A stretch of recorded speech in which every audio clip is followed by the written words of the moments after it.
एक भगत बता रहा था, ने बोला जी हमारे गांव में एक जोटा था भैंसा, और वो इतना अंडी पाक रहा था, उस गांव में तो उसने कोई दूसरा जोटा छोड़ा ही नहीं था, और आसपास के गांव में भी कोई उसने इधर आ जाता खेतों में तो उसकी इतनी दूर तक उसको मारने के लिए दौड़ता था।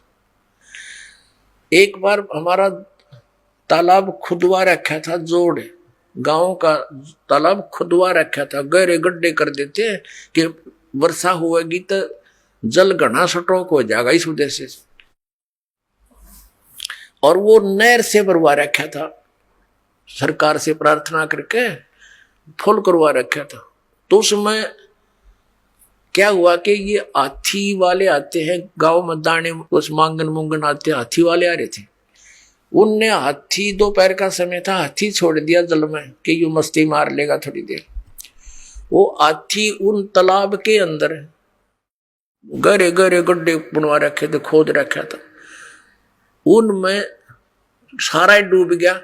थोड़ा सा शर दिखे और एक थोड़ी सी दूरी पर वो सूंड ऊपर कर इतना दिखे, वो जोटा आ गया, वो भैंसा स्नान करने के लिए, पानी पीने के लिए। अब उसने देखा कि दूसरा भैंसा कैसे आ गया मेरी जोडेक्शन में, इसकी हिम्मत कैसे पड़ गई।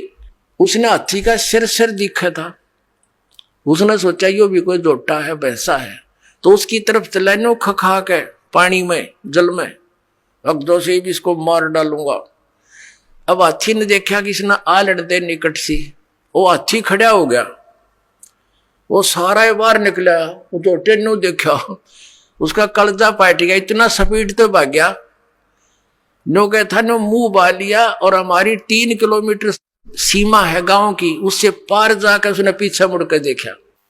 अब कहने का भाव यह है दास का कि उस समर्थ के सामने इस काल की ऐसी स्थिति जानो।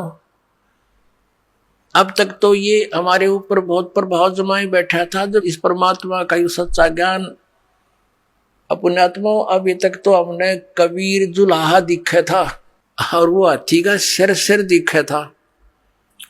अब ये जुलाहा सारा बार निकला, इन्होंने सोच लो कलजा पाट जाएगा इसका काल का।